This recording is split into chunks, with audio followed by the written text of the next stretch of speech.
Welcome students, मैं जितेंद्र तिवारी आप सबका फिर से स्वागत करता हूं मेरे इस यूट्यूब चैनल पे जिसका नाम है कोई डाउट, जिसका इकलौता मकसद है आपके सभी डाउट्स को क्लियर करना। तो आज की क्लास में हम पढ़ेंगे गार्बेज यानी वेस्ट मटेरियल, जिसे हिंदी में हम कहते हैं कचरा। तो सबसे पहली बात ये आती है कि व्हाट इज़ गार्बेज। कोई भी ऐसी चीज़ जिसको हमने इस्तेमाल कर लिया है या जो हमारे इस्तेमाल करने योग्य नहीं है उसे हम गार्बेज कहते हैं। Any used or not usable substance produce in our day to day life is called garbage. For example, कोई पेपर, हमारे पुराने कपड़े, पुराने जूते, छिलके सब्जियों के, फलों के, और भी बहुत सारी चीज़ें जो हम यूज़ कर चुके हैं या जिसका अब हमें कोई यूज़ नहीं है, वो हमारे लिए क्या है? वेस्ट है। आई होप आपको समझ में आया होगा। अब जो ये वेस्ट है ये दो प्रकार के होते हैं।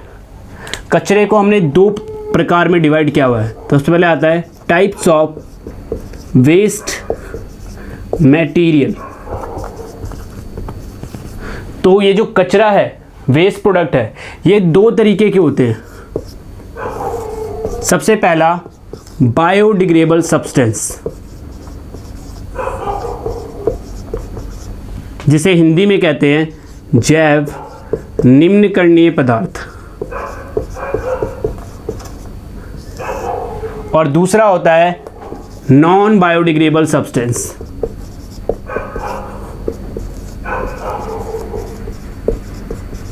जिसे हिंदी में कहते हैं अजैव निम्नकरणीय पदार्थ।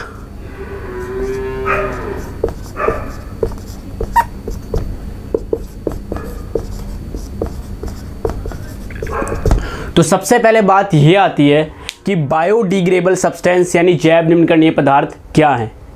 Any substance which is decomposed bye micro organism is called biodegradable substance. यानी कोई भी ऐसा पदार्थ जो सूक्ष्म जीवों के द्वारा अपघटित कर लिया जाए।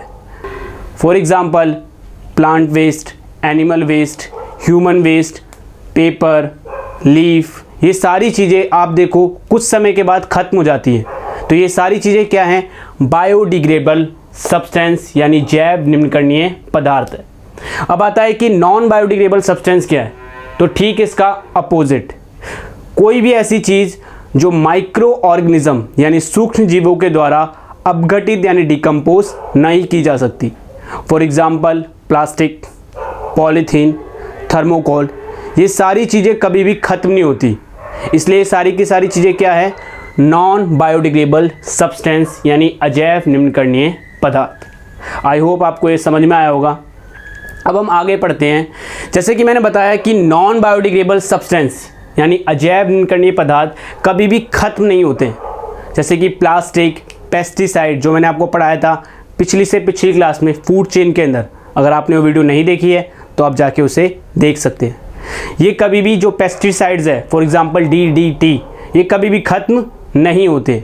और जो चीज़ कभी ख़त्म नहीं होती है वो हमारे लिए बहुत ही ज़्यादा घातक होती है, उसके बहुत ज़्यादा हार्मफुल इफ़ेक्ट्स होते हैं। तो सबसे पहले हम यही पढ़ेंगे कि हार्मफुल इफ़ेक्ट्स क्या हैं नॉन बायोडिग्रेडेबल सब्सटेंसेस के यानी अजैव निम्नकरणीय पदार्थ के। सबसे पहली बात, पहला हार्मफुल इफ़ेक्ट है इसका कि आपने देखा होगा नालियाँ जो होती है उसके अंदर पॉलीथीन फंस जाती है। उसकी वजह से क्या होता है? पूरी की पूरी नालियाँ चौक हो जाती है। चौक मतलब पूरी की पूरी नालियाँ भर सी जाती है और जो भी पानी का फ्लो है वो आगे बढ़ नहीं पाता है। इसकी वजह से क्या होता है? चारों तरफ गंदगी फैल जाती है। तो ये इसका पहला हार्मफुल इफ़ेक्ट है। जितने भी नॉन बायोडिग्रेडेबल सब्सटेंसेस है ये सीवर लाइंस को चोक कर देती है, यानी उसे पूरी तरीके से भर देती है, जिसकी वजह से चारों तरफ पॉल्यूशन यानी प्रदूषण फैलता है, गंदगी फैल जाती है। First harmful effect.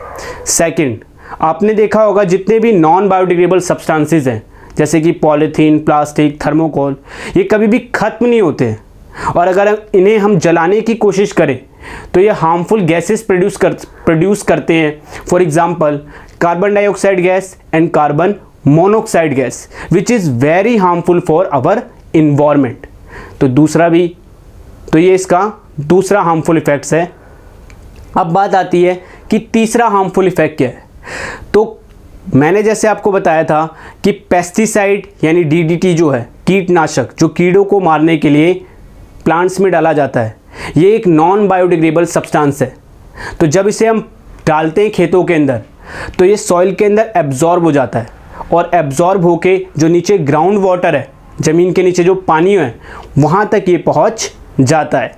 For example मान लो ये आपका खेत है और आपने यहाँ पे कोई क्रॉप उगा रखी है।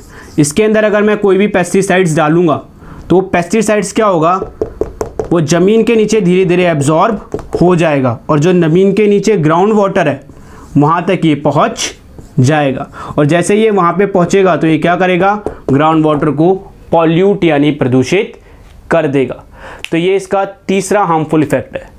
इसका चौथा हार्मफुल इफेक्ट है, जो पेस्टिसाइड्स यानी कीटनाशक होते हैं, ये क्या करते हैं, सॉइल को या तो बहुत ज़्यादा एसिडिक कर देते हैं या बहुत ज़्यादा एल्केलाइन कर देते हैं, यानी उसकी जो पीएच लेवल है उसे बहुत ज़्यादा या तो अम्लीय बना देंगे या उसको बहुत ज़्यादा क्षारीय बना देंगे। तो इससे क्या होता है, जो प्लांट्स होते हैं वो ना ही एसिडिक मीडियम में ठीक ढंग से ग्रो कर पाते हैं और ना ही बेसिक मीडियम में ठीक ढंग से ग्रो कर पाते हैं। तो इससे क्या होता है, मिट्टी की जो सॉइल फर्टिलिटी है, जो गुणवत्ता है, प्लांट्स को उगाने की जो क्षमता है, वो दिन ब दिन क्या होती जाती है, कम होती जाती है। तो ये इसका चौथा हार्मफुल इफेक्ट है कि पेस्टिसाइड्स यानी डीडीटी सॉइल को या तो एसिडिक बना देते हैं या एल्कलाइन यानी बेसिक मीडियम का बना देते हैं, जिसकी वजह से सॉइल की फर्टिलिटी यानी गुणवत्ता कम हो जाती है। नाउ लास्ट, इसका लास्ट में साइड इफ़ेक्ट क्या है कि ये जो पेस्टिसाइड्स है ये हमारी फूड चेन में एंटर कर जाते हैं, यानी हमारी आहार श्रृंखला के अंदर प्रवेश कर जाते हैं और एक लेवल से दूसरे और दूसरे से तीसरे पे ट्रांसफ़र होना शुरू कर जाते हैं। इस प्रोसेस को हम बायोलॉजिकल मैग्निफिकेशन यानी जैव आवर्धन कहते हैं। ये मैं आपको पहले भी पढ़ा चुका हूँ मेरी बायोलॉजिकल मैग्निफिकेशन की वीडियो में। अगर आपने वो वीडियो नहीं देखी है तो अभी जाके उसे देख लीजिए, आपको ईजिली अंडरस्टूड हो जाएगा। तो ये थे इसके 5 हार्मफुल इफ़ेक्ट्स। फर्स्ट था कि जितने भी नॉन बायोडिग्रेडेबल सब्सटेंसेस हैं ये नालियों को चोक कर देते हैं, जिसकी वजह से आसपास गंदगी फैलने लगती है। दूसरा इसका हार्मफुल इफ़ेक्ट्स था, जो नॉन बायोडिग्रेडेबल सब्सटेंसेस होते हैं, अजैव निम्नकरणीय पदार्थ, ये कभी भी ख़त्म नहीं होते हैं। अगर हम इन्हें जलाने की कोशिश करें तो ये हार्मफुल गैसेस प्रोड्यूस करते हैं, like carbon dioxide, carbon monoxide, which is very very harmful for our environment. Third था, जो ये पेस्टिसाइड्स यानी कीटनाशक होते हैं, ये सॉइल में एब्जॉर्ब होकर नीचे जो ग्राउंड वाटर होता है, भूमिगत जल, उसके साथ मिक्सअप हो जाते हैं और उस पानी को पॉल्यूट यानी प्रदूषित कर देते हैं। फोर्थ हार्मफुल इफेक्ट था, जितने भी नॉन बायोडिग्रेडेबल सब्सटेंस है, फॉर एग्जांपल पेस्टिसाइड्स, ये क्या करते हैं, सॉइल को या तो बहुत ज़्यादा एसिडिक यानी अम्लीय बना देते हैं या बहुत ज़्यादा एल्कलाइन यानी क्षारीय बना देते हैं। इससे क्या होता है, जो मिट्टी की सॉइल फर्टिलिटी होती है, गुणवत्ता जो होती है, उसका उपजाऊपन होता है, वो धीरे धीरे खत्म होना शुरू हो जाता है। और लास्ट में जो पेस्टिसाइड्स है वो बायोलॉजिकल मैग्निफिकेशन यानी जैव आवर्धन को प्रदर्शित करता है, शो करता है, और ये हर ट्रॉफिक लेवल यानी पोषी स्तर में इकट्ठा होता जाता है। तो ये थे नॉन बायोडिग्रेडेबल सब्सटेंसेस यानी अजैव निम्नकरणीय पदार्थों के हार्मफुल इफेक्ट्स। अब हम बात करते हैं बायोडिग्रेडेबल सब्सटेंसेस यानी जैव निम्नकरणीय पदार्थ। जैसा कि मैंने आपको पहले ही बताया था, ये ऐसे सब्सटेंसेस यानी पदार्थ है जो हमेशा खत्म हो जाते हैं समय के साथ, जैसे कि paper, leaf, fruit, vegetable waste जैसे उनके छिलके, ये आप देखो एक जगह रखो तो कुछ दिनों बाद ये खत्म हो जाते हैं। जो माइक्रो ऑर्गेनिज्म होते हैं वो इन्हें खत्म कर देते हैं। तो क्या ये जो वेस्ट है ये अगर इकट्ठा हो रहा है तो क्या ये पॉल्यूशन क्रिएट करेगा या नहीं करेगा? कुछ बच्चे सोच रहे होंगे ये तो खत्म हो जाते हैं तो ये कैसा वेस्ट प्रोड्यूस करेंगे, ये कैसा पॉल्यूशन करेंगे? नहीं, वेस्ट तो वेस्ट है, वो हमारे लिए हमेशा हार्मफुल ही रहेगा, चाहे वो बायोडिग्रेडेबल हो चाहे वो नॉन बायोडिग्रेडेबल हो। तो अब हम पढ़ने जा रहे हैं कि बायोडिग्रेडेबल वेस्ट यानी जो जैव निम्नकरणीय पदार्थ हैं उसके हार्मफुल इफेक्ट्स क्या हैं।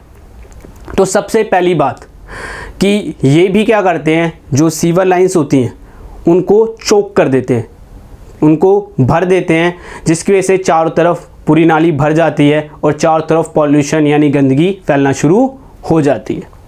ये तो था फर्स्ट पॉइंट। सेकंड पॉइंट, आप कभी कूड़ेदान के आसपास से गए होंगे, तब वो कितनी स्मेल आती है ना, दिमाग ख़राब हो जाता है। तो ये स्मेल कैसे आ रही है? जो बायोडिग्रेडेबल सब्सटेंस होता है, जब वो डिकम्पोज होता है, अपघटित होता है, तो वो एक बैड स्मेल प्रोड्यूस करता है, यानी एक दुर्गंध उत्पन्न करता है, जो हमारे लिए बहुत ज़्यादा नुकसानदायक है, हमें सांस लेने में, रेस्पिरेशन लेने में बहुत ज़्यादा मुश्किल क्रिएट करता है। तो दूसरा इसका डिसएडवांटेज है, हार्मफुल इफेक्ट है कि जो भी बायोडिग्रेडेबल वेस्ट है, जैव निम्नकरणीय पदार्थ, वो जब भी डिकम्पोज होता है, अपघटित, तो बहुत बैड स्मेल यानी दुर्गंध प्रोड्यूस करता है, जो हमें सांस लेने में प्रॉब्लम क्रिएट करती है ना। उसका थर्ड हार्मफुल इफेक्ट क्या है? जहाँ पे भी बायोडिग्रेडेबल वेस्ट होता है, वहाँ पे माइक्रो ऑर्गेनिज्म का नंबर काउंट यानी उसकी जो संख्या है सूक्ष्म जीवों की, वो बहुत ज़्यादा बढ़ जाती है, क्योंकि वहाँ पे खाना है उनके लिए बहुत सारा, और जहाँ खाना है वहाँ सारे माइक्रो ऑर्गेनिज्म इकट्ठा हो जाते हैं। और ये माइक्रो ऑर्गेनिज्म यानी सूक्ष्म जीव आसपास इन्फेक्शियस डिजीज़ यानी कि संक्रामक रोग फैलाते हैं। जो भी व्यक्ति पर्सन इनके कांटेक्ट में आता है, उनको बीमारी होने के चांसेस बढ़ जाते हैं। तो ये है इसका तीसरा हार्मफुल इफेक्ट। इसका चौथा हार्मफुल इफेक्ट है कि जो भी ये बायोडिग्रेडेबल वेस्ट होते हैं, आप देखो जहाँ पे भी कचरा होता है वहाँ पे आपको दो चीज़ ज़रूर मिलेगी, पहला मक्खी और दूसरा मच्छर। तो बायोडिग्रेडेबल वेस्ट जहाँ पे भी होता है वहाँ पे मक्खी मच्छर का एक तरीके से ब्रीडिंग प्लेस हो जाता है, मतलब वहाँ पे उनका रिप्रोडक्शन यानी प्रजनन बहुत तेज़ी से होता है, जिसकी वजह से चारों तरफ मक्खी मच्छर फैल जाते हैं और ये हमारे अंदर कई तरह की बीमारियाँ पैदा करते हैं, जैसे cholera, food poisoning, malaria, dengue, chikungunya etcetera. तो ये सारे थे बायोडिग्रेडेबल वेस्ट यानी जैव निम्नकरणीय पदार्थ के हार्मफुल इफेक्ट। एक बार रिकैप कर लेते हैं। फर्स्ट, ये नालियों को चोक कर देते हैं, भर देते हैं, जिससे नालियाँ पूरी तरीके से भर जाती है और चारों तरफ गंदगी क्रिएट होती है। सेकंड, जहाँ पे भी बायोडिग्रेडेबल वेस्ट होते हैं वहाँ पे माइक्रो ऑर्गेनिज्म यानी सूक्ष्म जीव का नंबर काउंट यानी संख्या बढ़ जाती है, जिसकी वजह से चारों तरफ इन्फेक्शियस डिजीज़ यानी संक्रामक रोग होने के चांसेस बढ़ जाते हैं। तीसरा, जहाँ पे भी बायोडिग्रेडेबल वेस्ट ज़्यादा होता है वहाँ पे मक्खी और मच्छर का रिप्रोडक्शन यानी प्रजनन बहुत तेज़ी से होता है, जिसकी वजह से उस एरिया के अंदर malaria, dengue, chikungunya, food poisoning, cholera ये सारी बीमारी होने के चांसेस बढ़ जाते हैं। और चौथा, जब भी बायोडिग्रेडेबल वेस्ट यानी जैव निम्नकरणीय पदार्थ डिकम्पोज यानी अपघटित होता है तो ये बैड स्मेल प्रोड्यूस करता है, यानी एक दुर्गंध उत्पन्न करता है, जो हमें सांस लेने में दिक्कत क्रिएट करती है। तो आई होप आपको harmful effect of biodegradable waste ठीक ढंग से समझ में आ गया होगा। अब अगर इतना वेस्ट है हमारे चारों तरफ और उससे हमें इतनी हार्मफुल इफ़ेक्ट्स हो रहे हैं, इतनी हानियाँ ये हमें पहुंचा रहा है, तो हमें क्या करना है? हमें इस वेस्ट का मैनेजमेंट करना है, प्रबंधन करना है, इसको ऐसे यूटिलाइज करना है कि ये हमें साइड इफ़ेक्ट ना पहुंचाए। तो उसके लिए हमारे पास तरीके हैं। तो क्वेश्चन आता है आपका कि how we can manage our waste, यानी किस तरीके से हम अपने कचरे का प्रबंधन कर सकते हैं, यानी वेस्ट मैनेजमेंट कर सकते हैं। तो इसके कई मेथड हैं, हम कुछ मेथड्स को यहाँ देखेंगे। सबसे पहला मेथड है बायोगैस। बायोगैस आप सब ने सुना होगा, ये पहले टॉपिक था भी आपके सिलेबस में, बट वो चैप्टर अब कट गया है, तो इसलिए इतना डीप हम इसे नहीं पढ़ेंगे, ऊपर ऊपर से पढ़ेंगे। बायोगैस के अंदर क्या करते हैं, हम ज़मीन के अंदर एक गड्ढा खोद कर एक चैम्बर सा बनाते हैं। ये वो चैम्बर है ज़मीन के अंदर, ठीक है। हम एक चैम्बर सा बनाते हैं और उस चैम्बर के अंदर हम यहाँ पे ऐसे एक गड्ढा टाइप होता है दो, इस चैम्बर के अंदर हम इस जगह से जितना भी बायोडिग्रेडेबल वेस्ट होता है, जैव निम्नकरणीय वेस्ट, वो सारा का सारा इस जगह से ऐसे यहाँ पे डाला जाता है। वो सारा का सारा वेस्ट यहाँ पे इकट्ठा होना शुरू कर देता है। यहाँ पे कुछ बैक्टीरियाज प्रोड्यूस हो जाते हैं, क्योंकि जहाँ बायोडिग्रेडेबल वेस्ट होगा वहाँ बैक्टीरिया भी रहेंगे। वो बैक्टीरिया क्या करते हैं, इसको डिकम्पोज करना स्टार्ट कर देते हैं और मीथेन गैस प्रोड्यूस करते हैं। कौन सी गैस प्रोड्यूस करते हैं? मीथेन। मीथेन जो है उस गैस का इस्तेमाल एज आ फ्यूल किया जाता है। जो ये गैस मीथेन गैस यहाँ प्रोड्यूस होती है उसको पाइप के ज़रिए हम अपने घरों के अंदर लेके जाते हैं, और जैसे एलपीजी के ऊपर हम खाना बनाते हैं ना, वैसे ही हम मीथेन के ऊपर भी खाना बना सकते हैं। हम इस गैस को सिलेंडर के अंदर भर लेते हैं और फिर उसकी मदद से खाना बनाते हैं। और जो यहाँ पे वेस्ट प्रोडक्ट बच रहा है ये एज अ मैन्योर यानी खाद की तरह इसका इस्तेमाल किया जाता है। इसके अंदर फॉस्फोरस बहुत ज़्यादा मात्रा में होता है और नाइट्रोजन बहुत ज़्यादा मात्रा में होता है। तो ये जो फॉस्फोरस और नाइट्रोजन होता है, हम इसको इस वेस्ट को यहाँ से निकाल के अपने क्रॉप में यानी खेती में डाल देते हैं, सॉइल में डाल देते हैं। उससे सॉइल की फर्टिलिटी यानी मिट्टी की गुणवत्ता बढ़ जाती है।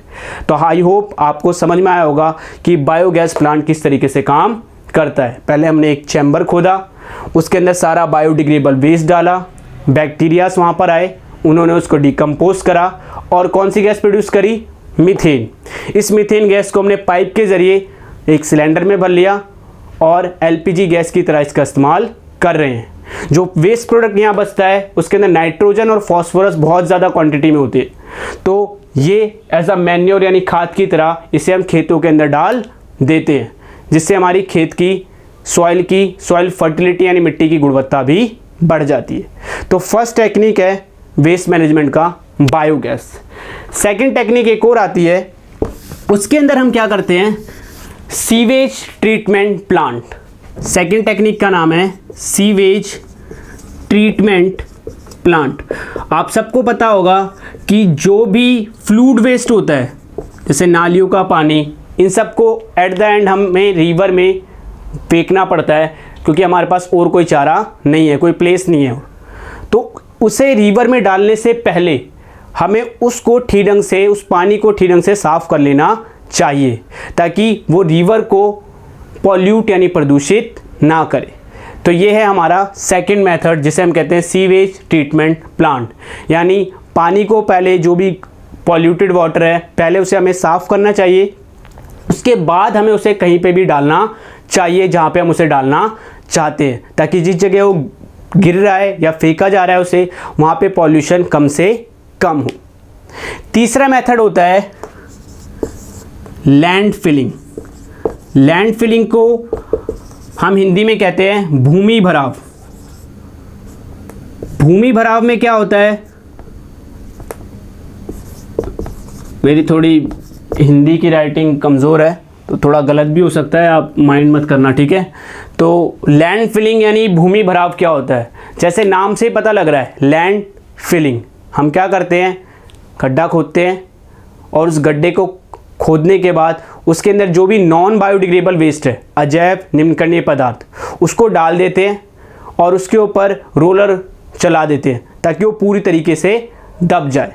लेकिन ऐसा काम हम उसी जगह पे करते हैं जहाँ पे कोई रहता नहीं है और जहाँ की सॉइल बैरन यानी बंजर है, ताकि सॉइल की खराबी ना हो, सॉइल का फर्टिलिटी यानी गुणवत्ता खत्म ना हो। तो भूमि भराव यानी लैंड फिलिंग में हम क्या करते हैं? गड्ढा खोदेंगे, नॉन बायोडिग्रेडेबल वेस्ट लेंगे और उसे वहाँ पे डालकर पूरी तरीके से उस पर रोलर चला के उसे दबा देंगे। आई होप आपको समझ में आया होगा। फोर्थ टेक्निक है कंपोस्टिंग। कंपोस्टिंग को हिंदी में भी कंपोस्टिंग ही कहते हैं। कंपोस्टिंग के अंदर हम क्या करते हैं? जितना भी बायोडिग्रेडेबल वेस्ट है, जैव निम्नकरणीय पदार्थ, हम क्या करते हैं? उसको कलेक्ट करते हैं, ज़मीन के नीचे गड्ढा खोदते हैं और वो सारा बायोडिग्रेडेबल वेस्ट उस गड्ढे के अंदर डाल देते हैं। कुछ दिनों के लिए उसे वैसे ही बंद करके छोड़ देते हैं।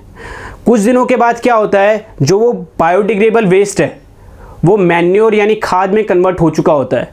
फिर उस खाद को हम वहाँ से खोद के निकालते हैं और उसे अपने खेतों में डाल देते हैं। तो इस तरीके से वेस्ट भी ख़त्म हो गया और हमें फ्री की खाद भी मिल गई। तो इस टेक्निक को हम कंपोस्टिंग यानी कंपोस्टिंग कहते हैं। फिफ्थ टेक्निक है बाय यूजिंग 5R मेथड। कौन से मेथड का इस्तेमाल करना? 5R का इस्तेमाल करना। 5R होते क्या हैं? ठीक है, ये 5R मैं आपको बता रहा हूँ। पहले R का मतलब होता है रिड्यूस, दूसरे R का मतलब होता है रीयूज, तीसरे R का मतलब होता है रीसाइकल, चौथे आर का मतलब होता है रिफ्यूज और पांचवें आर का मतलब होता है रीपर्पस। इसे हिंदी में कहते हैं कम उपयोग, पुनः उपयोग, पुनः चक्रण, उपयोग मत करना, ना करना, और इसको कहते हैं पुनः प्रबंधित करना, प्रबंधित करना। अब इसके बारे में हम डीपली पढ़ लेते हैं कि इनका मतलब क्या है। सबसे पहला है रिड्यूस। रिड्यूस मतलब कम उपयोग, किसी भी चीज़ का हम इस्तेमाल कम से कम करें। फॉर एग्ज़ाम्पल, अगर मैं बाहर कोई भी सामान लेने जाता हूँ, सब्जियाँ लेने, तो मैं क्या करूँ, घर से ही बैग लेके जाऊँ, जो हमारे जूट के बैग्स होते हैं या कपड़ों के बैग होते हैं वो लेके जाऊँ, तो इससे क्या होगा, पॉलीथीन का यूज़ कम हो जाएगा। सेकंड है रीयूज़। रीयूज़ मीन्स पुनः उपयोग। पुनः उपयोग का मतलब है कि मान लो मैं बाज़ार गया था, फर्स्ट टाइम मैं कोई भी बैग लेके नहीं गया, वहाँ से मुझे पॉलीथीन के बैग में सारा सामान उन्होंने दिया, तो अगली बारी मैं उस पॉलीथीन को फेंकूँ ना, जब दोबारा बाज़ार जाऊँ तो उसी पॉलीथीन को लेके जाऊँ, ताकि वो व्यक्ति जो भी सामान है मुझे उसी पॉलीथीन में दे सके। तो इससे क्या होगा, उसी पॉलीथीन का दोबारा इस्तेमाल हो गया, यानी चीज़ों का क्या हुआ, रीयूज़ हुआ, और जो वेस्ट प्रोडक्ट है, जैसे हार्मफुल प्रोडक्ट है लाइक नॉन बायोडिग्रेडेबल सब्सटेंस, वो भी ज़्यादा प्रोड्यूस नहीं हुई, क्योंकि हम पॉलीथीन का दोबारा इस्तेमाल कर ले रहे हैं। थर्ड है रिसाइकल यानी पुनः चक्रण। मान लो मैं ये सब नहीं करना चाहता कि यार मैं तो भूल जाता हूँ पॉलीथीन ले जाना, कुछ भी, तो मैं क्या करूँगा, उस पॉलीथीन को इकट्ठा करूँगा और उसे कबाड़ी वाले को बेच दूँगा, जो कि हम जनरली घर में करते हैं। कोई भी वेस्ट प्रोडक्ट होता है, कबाड़ी वाले को बेच दूँ। सोचते हो कबाड़ी वाला क्या करता होगा, कबाड़ी वाला उस वेस्ट को आगे बड़ी कंपनियों को बेच देता है, और बड़ी कंपनियां क्या करती हैं, वो जो प्लास्टिक है या पॉलीथीन है उसे पिघला के मेल्ट करके उससे न्यू प्लास्टिक बना देती है। तो इस तरीके के मेथड को हम कहते हैं रिसाइकल यानी पुनः चक्रण, यानी चीज़ों को मेल्ट करके दोबारा से उसी चीज़ को बनाना। इससे क्या होता है, नया मार्केट के अंदर न्यू पॉलीथीन या न्यू प्लास्टिक की एंट्री नहीं होती, वही पॉलीथीन या वही प्लास्टिक बार बार यूज़ हो रहा है। चौथा मेथड है रीफ्यूज़। रीफ्यूज़ मतलब इस्तेमाल ही ना करना। भाई मैं नॉन बायोडिग्रेडेबल सब्सटेंस यानी अजैव निम्नकरणीय पदार्थों का यूज़ ही नहीं करूँगा, जस्ट सिंपल, ठीक है। लास्ट में है रीपर्पस। रीपर्पस यानी पुनः प्रबंधित करना।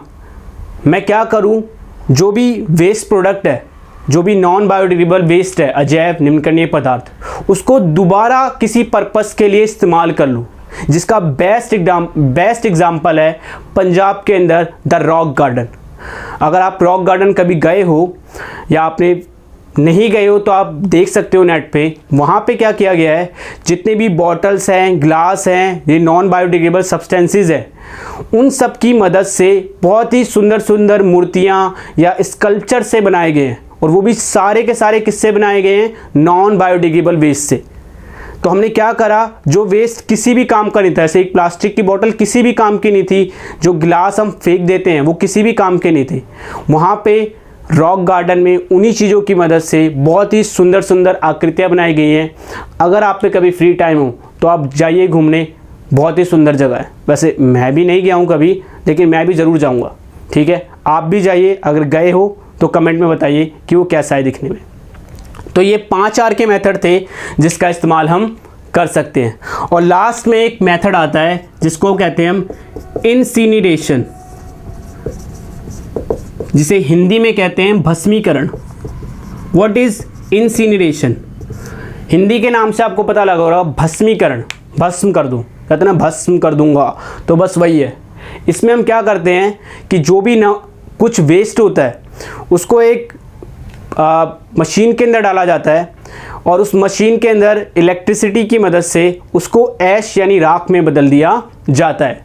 तो इस प्रोसेस को हम इंसिनरेशन यानी भस्मीकरण कहते हैं। समझ में आया? भस्मीकरण में क्या करते हैं, हम चीज़ों को एक मशीन में डालते हैं, उस मशीन के अंदर उसे इलेक्ट्रिसिटी की मदद से जो भी वो वेस्ट प्रोडक्ट है उसको राख में यानी ऐश में बदल दिया जाता है। ये टेक्निक अधिकतर मेडिकल लाइन में जो चीज़ें वेस्ट प्रोडक्ट होता है, जैसे सिरिंज हो गया या कांच के प्रोडक्ट हो गए, ये सारे बहुत ज़्यादा हार्मफुल होते हैं।